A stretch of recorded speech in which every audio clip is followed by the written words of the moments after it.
네. 안녕하십니까. 오늘 건축 부분의 에너지 효율 향상과 탄소 중립 2050 목표 달성은 피할 수 없는 시대적 과제입니다. 특히 일부 세분의 발제에서도 확인할 수 있었듯이 건물 외피의 열교는 예상치 못한 에너지 손실의 주범이자 결로 및 건물 내구성 저하의 원인이 되고 있습니다. 오늘 우리는 이 열교 차단이라는 핵심 기술을 통해 어떻게 탄소 중립이라는 거대한 목표에 기여할 수 있는지 심층적으로 논의하고자 합니다. 먼저 바쁘신데도 불구하고 금일 참석해 주신 패널 분들을 간단하게 소개하도록 하겠습니다. 저는 일부에서 이제 인사드렸던 그 패널 토론 자장을 맡은 대한건축학회 내재탄소센터장 전남재학교 배재훈입니다.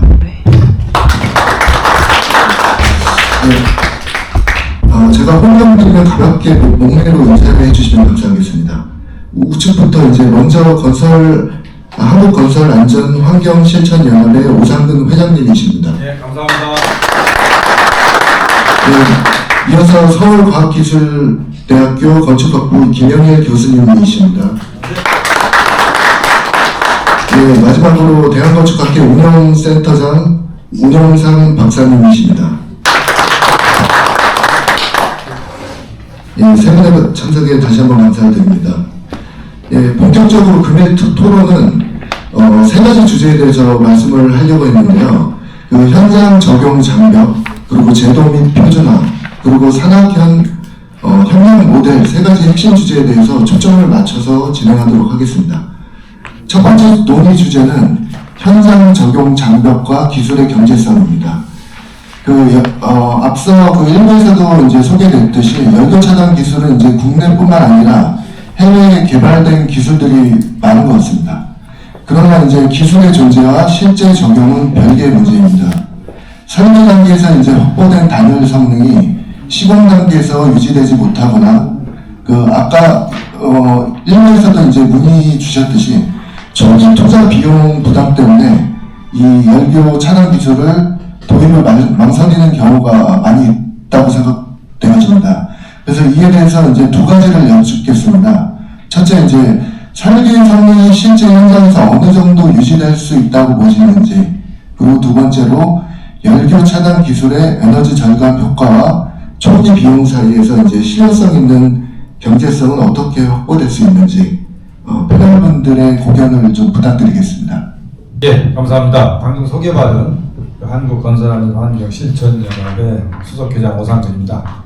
조금 색다른 명칭의 단체입니다만 간단히 30초 소개드리면 우리나라 한국의 지금 오늘 똑같은 그 단열이라든가 기타 구조라든가 마감이라든가 기타 이런 성능 문제, 하자 문제, 품질 문제, 분쟁 문제, 제도 문제 이런 것들을 우리 학술단체나 기업 연구단체에서 많이 개발을 하는데 실무적으로 경제성 있게 현장에서 적용되는데 많은 어려움이 있다라고 하는 것을 제가 학계에서 근무할 때도 많이 느꼈고 그런 것들을 좀 이제 제도화해서 선진국답게 요즘은 이제 안전 문제에 많이 몰입이 돼 있습니다만은 좀 성능과 품질을 좀 선진국다운 관점에서 좀 갔으면 좋겠다 해서 제도적 개선을 위해서 함께 노력하자라고 해서 12개 단체가 연합을 해서 시민단체적 성격을 가지고 정부의 제도 개선을 위해서 계속 건의하고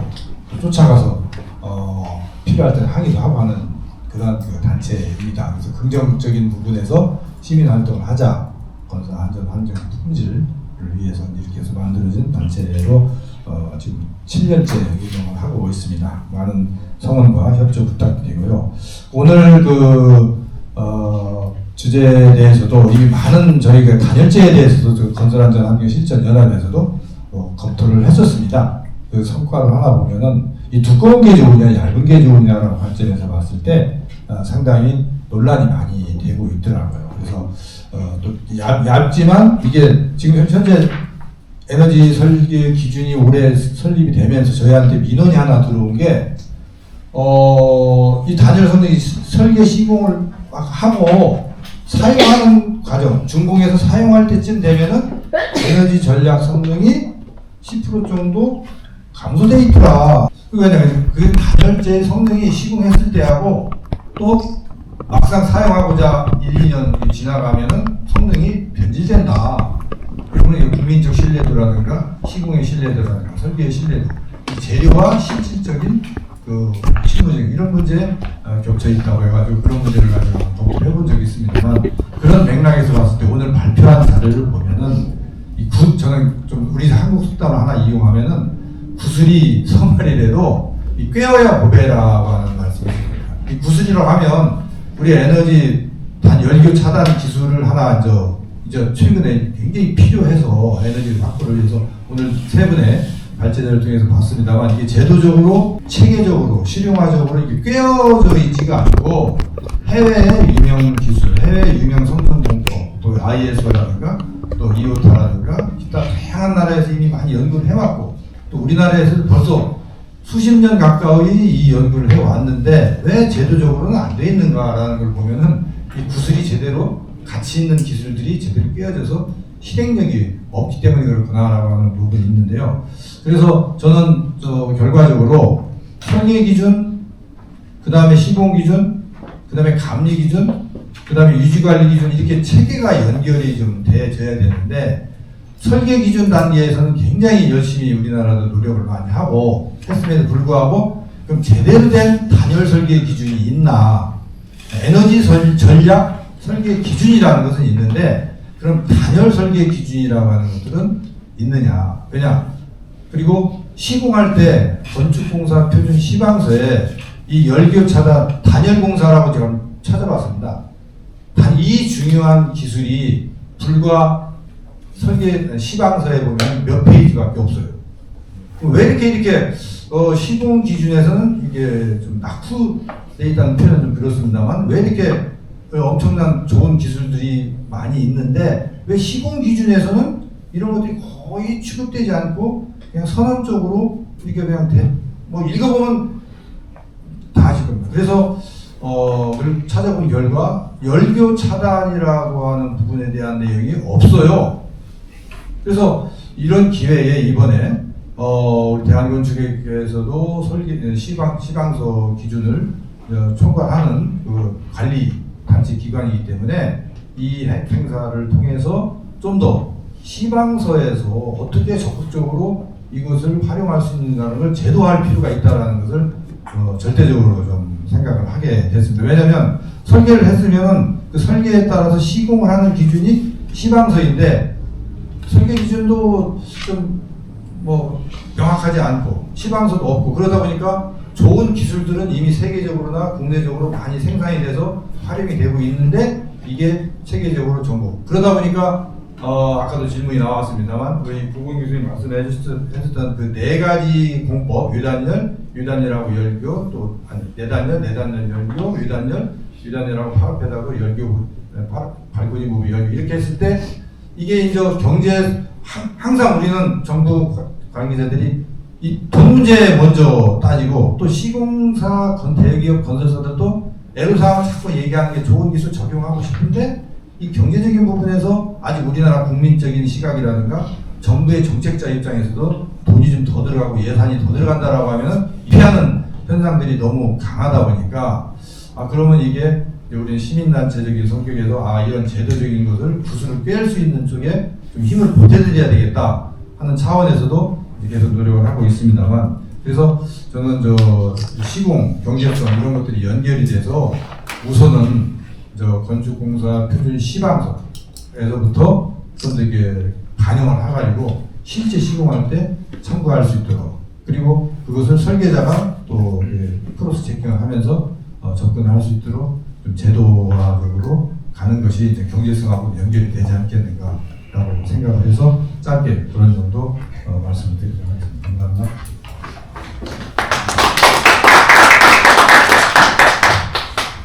네, 오늘 정말 반갑습니다. 좋은 주제로 이렇게 함께 할 수 있는 게 너무 좋고 하여튼 영광입니다. 저는 서울과학기술대학교 건축학부 김여울입니다. 제 전공은 연유체라고 하는데 열전단 해석하고 환경 설계라고 보시면 되는데, 아무래도 시공 쪽은 제가 직접 안 하니까 그 얘기 말씀드리는 것보다 그냥 일반적인 그 열기호에 대해서 그냥 제가 아는 범위에서 좀 말씀을 드리겠습니다. 그 열전달이라고 하는 거는 우리가 크게 이제 세 가지 방식이 있죠. 여기서 이제 복사를 빼면은 그 전도하고 이제 대류가 있는데, 그 여기서는 주로 사실 전도가 문제가 되잖아요. 그래서 전도 열전달식이 K 곱하기 A 곱하기 델타 T 나누기 L 아니야, 그죠? 그래서 이 K가 문제가 되는 거죠. 물론 뭐 다른 것도 문제가 돼요. 우리가 이제 면적도 사실 클수록 열손실이 많죠. 그래서 그 건축 설계자들이 그냥 멋있게 뭐 돌출 부위 많게 하는 거는 참 보기에는 좋은데, 창문도 많고 실제로 열전달 측면에서는 상당히 불리한 거죠. 그다음에 그 정부에서는 자꾸 델타 T 줄이려고 뭐 여름에는 실내 온도 높여라, 겨울에는 실내 온도 낮춰라. 어차피 외기는 우리가 못 바꾸니까 이제 그렇게 계속 하는데, 우리는 사실 K에 관심이 있어서 온 거예요. 그러면은 그 아까 그 안상희 그 발표자님이 아주 좋은 그림 보여주셨더라고. 이렇게 어떤 사람이 잔뜩 옷을 껴입고 있는데 대부분이 단열이 안 돼. 이게 바로 그 현상 아니야, 그죠? 우리가 건물을 여기저기 아무리 단열을 잘해도 어딘가 이렇게 K가 열전도율이 높은 데가 있으면은 열이 줄줄 새잖아, 그죠? 저는 이제 열전달을 이렇게 크게 하는 것도 하고 줄이는 연구도 하는데, 우리가 이제 크게 하려면은 뭐 삼성이나 LG 뭐 이런 냉방 난방 기기 하는 데는 다 쓰는 기법이에요. 뭔가 이렇게 부착합니다. 핀을, 우리는 핀이라고 그러는데, 우리 발코니가 바로 그런 거 아니에요. 뭐 파라셋도 그렇고. 그럼 그 효과가 어느 정도냐면은 그 핀을 달았을 때 안 달았을 때가 100에서 200배 차이가 나요. 그러니까 우리는 뭐 발코니 아주 멋지죠. 근데 핀 역할을 하는 거 아니에요. 그래서 제가 오기 전에 한번 계산을 한번 간단히 해봤어요. 여기 건축물 평가사들 계신데 우리가 아무렇게나 하면 안 되잖아요. 그래서 그러니까 흔히 하는 이 가정들, 예를 들어서 그 실내는 공기가 정체돼 있으니까 우리가 보통 9.091 와트/미터 제곱 K를 많이 하고요. 그다음에 외부는 바람이 세잖아. 그래서 거기를 23.26, 저는 뭐 H값 얘기하는 거예요. 23.26 와트/미터 제곱 K. 그다음에 이제 그 단열재는 보통 한 300mm 그러니까 다 합해서 그죠? 단열재 뭐 하는 것 같고, 그다음에 그 슬래브는 한 210m 하는 것 같아요. 요즘은 많이 줄었잖아요. 그다음에 층간 높이가 뭐 한 3.3, 그거보다 더 낮은 경우도 있지만, 그렇게 해서 한번 계산을 해봤더니 뭘 계산했냐면 이제 콘크리트가 K 값이 한 1.6이에요. 그리고 단열재는 좋은 거는 0.03. 그래서 이제 외단열, 그러니까 뭐 외단열은 좀 그렇고 내단열 한 거하고 지금 우리 여기서 그 적용한 그 구조형 연료 차단제를 적용한 거 이렇게 두 개 해봤는데, 그 만약에 그 0.21로 했어요. 우리가 이유를 지금 뭐 에너지 절약 계획서 보면은 다 지역마다 그 표준 그 유값이 있잖아요. 그죠? 유값은 그 모든 걸 다 합치는 거죠. 그러니까 그 안쪽, 바깥쪽 대류, 그다음에 가운데 여러 가지 그 전도의 열저항. 그러면은 그게 이제 0.21 계속 내려왔죠, 그죠? 옛날에는 이거보다 엄청 높았어요. 그래서 지금은 상당히 단열 기준이 강화됐는데 0.21로 한다 만약에 그랬을 때 그 아까처럼 얘기한 그 열교가 혹시 생기면은 저도 깜짝 놀랐어요. 그 0.3845로 증가하더라고 유값이. 그러니까 세상에 1.83배가 증가하는 거예요. 그러니까 그 부분만 보면은 그 열손실 1.83배 늡니다. 그 열교로 인해서. 그래서 야 이거 꼭 필요하구나. 그 생각이 들었고요. 그 우리가 그 이제 이게 시공 했을 때 저도 그 걱정이 들더라고. 이거 했을 때 과연 구조적으로 안전한가. 그래서 우리 입장에서는 그런 게 굉장히 중요한 것 같아요. 그래서 시공 비용도 중요하지만 이게 아무래도 그 구조적으로는 또 더구나 그 스틸 이렇게 길게 전 구조용 열 차단제를 말씀드린 거예요. 그게 사실은 K 값이 크잖아 스틸은. 뭐 그게 50 정도 되는 것 같아요. 단열재에서 그게 과연 그 구조적으로도 괜찮은가.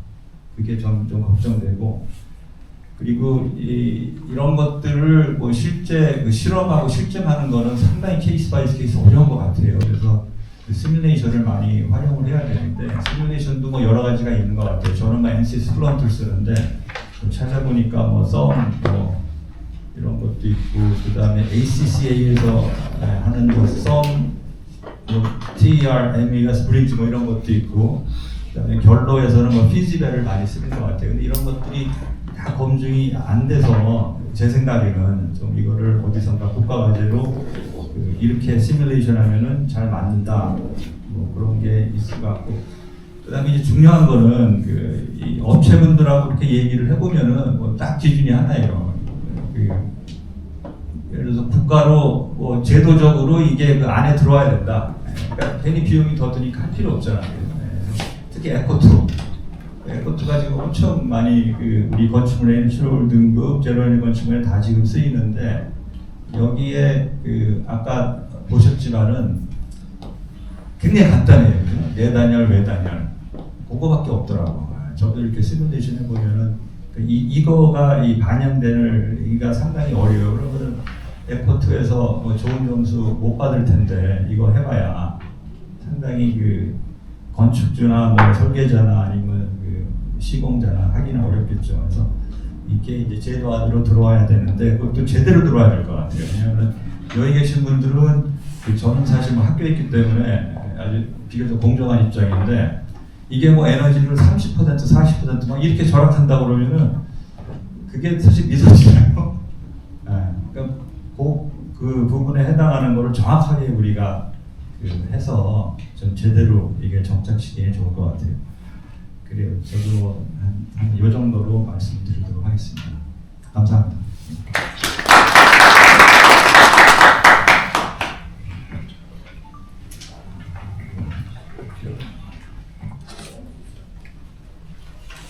네, 운영보조를 맡고 있는 윤용상입니다. 오늘 발제 세 분 발표 내용이 되게 서로 보완적이고 아주 좋았습니다. 내용에 보면 정성적인 부분도 있고 정량적인 부분도 있어요. 그런데 정량적인 부분에 좀 민감할 필요가 있다, 저는 그렇게 생각을 합니다. 예를 들어서 오늘 구보경 박사님 발표에 에코2는 내단열과 외단열을 간략하게 0.10 와트 퍼 제곱미터 켈빈, 그리고 외단열의 경우 0.15, 외단열의 경우 0.15. 그럼 0.05 차이밖에 안 나죠. 열교를 고려하는 개수가. 그러면 열교가 갖는 의미가 상대적으로 약화가 되는 겁니다. 에코2라고 하는 정량적 도구를 국가는 사용을 하고 있어요. 그런데 외단열을 하나, 내단열을 하나 차이가 크지 않다.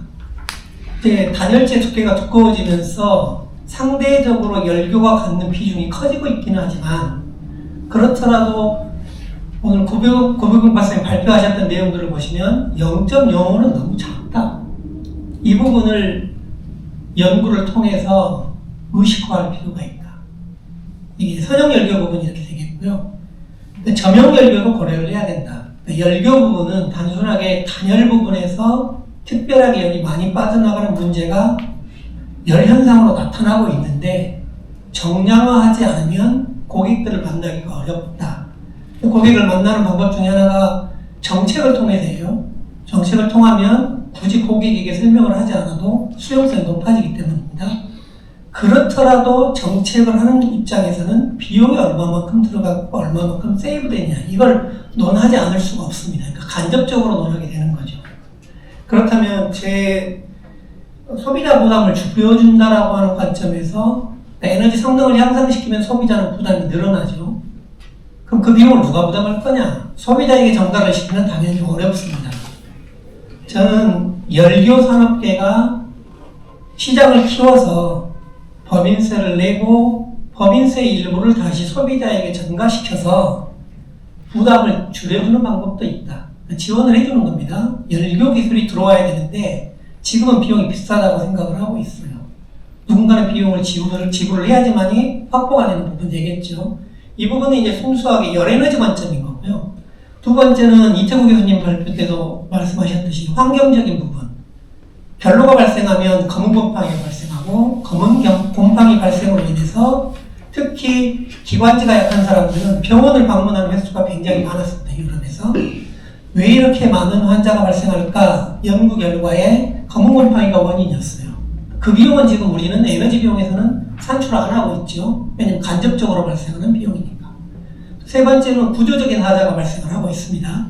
열적으로 온도가 높고 낮음이 계속 반복되면 피로도가 올라가서 건축 외피, 구조체나 이런 부분에 크랙이 발생하게 되는데 이 크랙을 통해서 침투하는 물이 특히 이제 물이 들어오게 되면 겨울에는 팽창하기 때문에 크랙이 점점 더 강화되고 또 침투한 물에 의해서 부식이 또 최근에 부식이 발생해서 건물 수명을 단축시키고 있습니다. 이러한 부분의 연구도 아직 안 되어 있죠. 만약 이러한 부분들까지 비용으로 환산을 하게 되면 오늘 이야기했던 열교가 갖는 비용은 상대적으로 약화될 것이다. 비용을 나눠주는 효과가 있겠죠.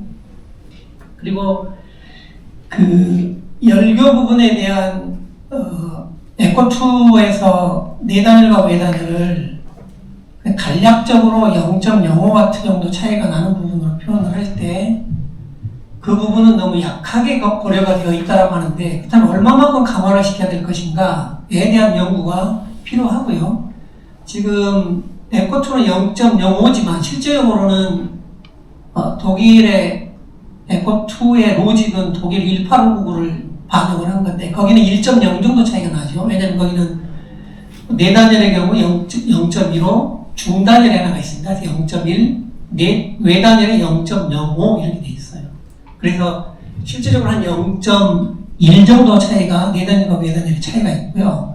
오늘 그 안상희 평가사님이나 구복경 박사님의 발표한 내용을 살펴보면 선형열교의 개수, 그러니까 선형열교가 전체 외피에서 차지하는 길이가 있는데 그 길이를 빠르게 환산하지 못하면 에코2 수용이 어렵습니다. 왜냐하면 도서를 해석하는 사람도 비용이고 도서를 해석해서 에코2 입력하는 것도 사람이고 입력하면 그 다음부터 에코2는 프로그램이 돌아가기 때문에 사실상 그 비용은 거의 들어가는 비용을 안 봐도 되죠.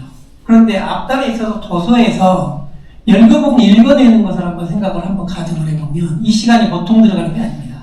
그리고 어렵죠. 왜냐하면 열교를 평면과 단면을 다 놓고 돌출 부위를 좀 하나하나 다 따져서 그 길이를 다 측정을 해야 되는데 그 비용 감당을 못해요. 따라서 그 비용을 줄일 수 있도록 열교산업계와 건축물 에너지 시뮬레이션 산업계가 협의가 필요하다.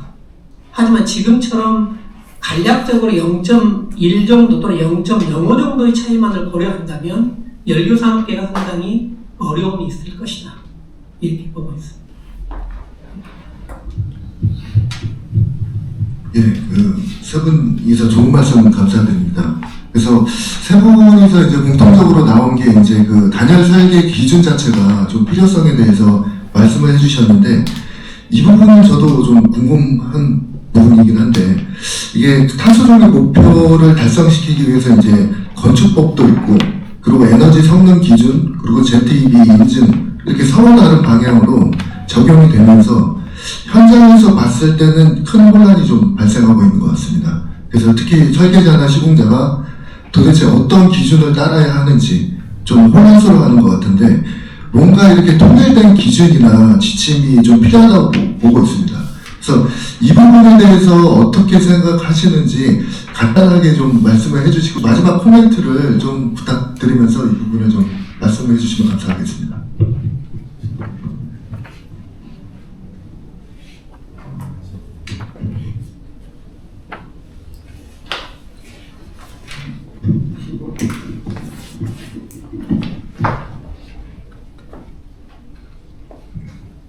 예, 시공 기준 관련해서는 지금 우리나라에서 상당히 애매한 부분이 좀 있어요. 아까 이제 LH 사례도 많이 나왔고 또 LH 같은 경우는 우리나라에서 대표적인 주택 공급 회사이기 때문에 근데 LH가 주택 공급하는 정책은 고급화 주택이 아니라 조금 그 중산층, 서민층을 위한 공유 또 대기업들은 뭐 전체적인 것을 하지만 그래도 공사 비용이 LH 책정하는 것보다 일반 건설사들이 조금 높게 책정이 되는데 이 품질은 어떠냐라고 봤을 때 사실 에너지 성능은 어떠냐라고 봤을 때 이게 가늠이 사실 안 돼요. 주택 가격은 엄청 올라가고 하는데 자 그러면 정부도 정책을 서민들이나 중산층이 쓴다고 해서 허접하게 짓냐? 지라? 이것도 말이 안 되잖아요. 이제 그런 관점에서 공공 정책의 주택에 대한 예산 개념도 좀 바뀌어야 되거든요. 예를 들면 서민주택이라고 하더라도 철근 빼먹고 예를 들어서 콘크리트 강도 적게 하고 단열 적당히 하고 방수 적당히 하고 층간소음 적당히 한다고 이 용납이 됩니까? 안 되잖아요. 또 고급주택이고 뭐 평당 1억씩 뭐 몇천만 원씩 가는 것은 또 그러면 층간소음 잘하고 단열 잘하고 방수 잘하고 또 에너지 전략 잘했냐? 이게 또 잘 구분이 안 갑니다. 그러면 국민 정서하고 연결되는데 그게 왜 그러냐? LH의 시방서에도 그런 게 별로 없고 국가건축공사 시방서에서도 그런 얘기가 없어요. 그냥 알아서 그냥 하는 형태다 보니까 지금까지 알아서 잘 해왔는데 우리나라도 10대 선진국에 들어왔고 물론 평가 부분은 진짜 우리나라 과연 10대 선진국이냐 따질 때는 부정적으로 평가하는 부분은 있습니다. 어차피 경제적으로는 뭐 거의 15대 이상에는 항상 올라가니까 그런 점에서 봤을 때 이제는 하나의 표준화된 단열 기준 그러니까 서민층에 짓는 거든 중간층에 짓는 거든 고급화된 주택이든 기본적인 단열에 대한 조건을 어떻게 해야 된다는 게 선진국적인 모델이 이제 와야 된다고 봅니다. 그러면 가격은 거의 표준화가 되잖아요. 그거에 대해서는. 그러면 되는데 지금은 그런 것들이 표준화가 안 돼서 무조건 돈만 많이 들어가면 안 된다라고 하는 거니까 시방서 제정도 굉장히 어렵게 되고 있습니다. 그래서 아마 내년에도 상당히 건축공사 시방서라든가 제도적으로 근데 이게 또 없어요. 거기에 단어 하나라도 들어가야 또 설계자나 시공사도 관심을 갖는데 단어 하나도 관심이 없으면 안 됩니다. 그냥 제도적으로 여러 가지 토론자들께서도 말씀해 주셨듯이 그런 모든 걸 또 다 갖춰가지고 제대로 하나하나 나가려면 또 오늘 토론도 끝난 이후에도 언제가 될지 몰라서 지금 최근 한 1, 2년 사이에 열교 차단 문제에 대한 관심도 깊다 보니까 이게 어느 정도 국내에서 수용이 가능하다고 하면은 모든 걸 다 갖춘 다음에 하려면 시간이 너무 늦기 때문에 제도적으로도 아마 저 개인 생각으로는 건축학교나 국가건축기준센터에 좀 건의를 해서 조금 이번에 저 열교 차단에 대한 개념이라도 건축공사 시방서에 좀 표준시방서에 반영을 좀 했으면 좋지 않겠나라고 하는 건의해보고자 합니다. 그렇게 좀 이해해 주시면 감사하겠습니다. 그래서 저는 이제 마지막으로 좀 추가 말씀드리고 싶은 게 우리가 이제 많은 경우 어떠한 시합도 정치도 그렇고 스포츠도 그렇고 심판이 중요하잖아요, 그죠? 심판이 공정하게 안 하면 얼마나 보는 사람도 답답하고 또 잘하는 선수는 억울하고 그렇죠. 저는 이 문제도 그런 것 같아요. 이게 그래서 이 창 쪽 연구도 제가 좀 하는데 창은 이제 단열성하고 기밀성이 중요하잖아요. 뭐 단열성은 뭐 그렇게 어떻게 반칙하기가 좀 어렵긴 해요. 근데 기밀성은 많은 창들이 반칙을 하더라고요. 그러니까 기밀성이라는 게 이제 압력차를 발생시키고 이제 얼마나 진기량이 하는지. 그러니까 이분들이 슬라이딩 창 같은 경우는 모어웨어라고 그러죠. 그게 사실 안 열릴 정도로 꽉꽉 이렇게 박아놔요. 그럼 당연히 기밀성은 좋죠. 그거를 시중에 판매할 수는 없잖아요. 그래서 이것도 제가 이제 기밀성과 그 다음에 창 개폐력이 이거 다 정해져 있어요. 몇 뉴턴 이하가 되도록 그래서 그걸 동시에 측정해야 된다. 뭐 이렇게 하는데 이것도 마찬가지인 것 같아요. 우리가 이게 막 좋다고 막 그러고 또 어떤 사람이 효과 없다고 그러면은 뭐 깨끗한 것 같아. 그냥 현장에서 측정하는 기준, 기술, 방법 그걸 개발해서 하면 되잖아요, 그죠? 그래서 그거를 꼭 말씀드리고 싶어요. 그래서 이게 그럼 이제 억울한 사람도 없을 거고 진짜 잘했는데 인정 못 받는 사람은 억울함이 다 해소되겠지. 거꾸로 또 엉터리 뭐 이거 하면은 뭐 30분도 절약된다 막 이렇게 질러가는 사람도 당연히 그게 이제 금방 탈로가 나잖아요. 그래서 우리가 근데 쉽진 않아요 이게. 저도 이제 현장에서 창 기밀성 테스트 하는데 이게 이거보다 훨씬 더 쉬운 일임에도 진짜 쉽지 않더라고요. 비닐로 다 막고 압력 발생시키고 또 굉장히 어떻게 보면 또 굉장히 고층이야. 그러면 근데 이것도 뭐 충분히 할 수 있어서 이게 정말 정착되기 위해서는 여기 모인 사람들이 합심해서 공정한 심판, 그러니까 규칙도 만들고 그런 걸 했으면 좋겠어요. 그리고 이 기회에 시뮬레이션도 검증하면 좋잖아요. 그래서 그 말씀을 부탁드립니다. 조금 시간 좀 빨리 네. 지금 배 교수님이 여쭤보셨던 그 부분만 짧게 말씀드리면 건물은 설계, 시공, 유지, 관리 이런 식으로 나눠볼 수가 있는데 시간적으로 조금 차이가 있죠. 책임이 뒤로 밀리거나 책임성이 좀 없는 겁니다. 그 부분이 하나가 고려해야 될 부분이 되겠고요. 두 번째는 지표를 만들어야 된다. 지금 열교 지표가 없어요. 열교 현상에 대한 설명은 있는데 건물에서 열교에 대한 지표를 만들어야지만이 그 지표를 통해서 성능을 평가할 수가 있습니다. 비전문가들은 알 수가 없죠. 열교가 무엇인지도 모르는데 그렇다면 지금 현재 에코2에서는 뭐 1차 에너지 소요량, 그럼 1차 에너지 소요량은 열교를 환경에 미치는 영향이 얼마다 단위 면적 같다 이렇게 나타내는 지표이거든요. 따라서 열교 부분도 지표를 만들어서 열교 지표를 만듦으로 인해서 누구나 열교에 대한 값을 값 하나만으로 우리 건물은 열교가 얼마야 하는 지표를 만들어야 된다고 봅니다. 예, 그러면 마무리하도록 하겠습니다. 오늘 토론회는 이제 열교 차단 기술이 단순히 이제 시공 디테일이 아니라 탄소 중립 건축을 실현하는 핵심 구조 전략이라는 점을 명확히 보여준 것 같습니다. 설계 단계에서 이제 확보된 성능이 현장에서 유지하지 못하는 문제는 단순히 이제 기술 부족의 문제가 아니라 적용할 단열 설계 기준의 필요성이 좀 강조될 것 같습니다. 그래서 앞으로의 과정이 이제 결코 쉽지 않겠지만 기술, 정책, 산업이 이제 한 방향으로 수렴할 때 탄소 중립 건축의 전환은 충분히 실현 가능한 목표가 될 것이라고 확신합니다.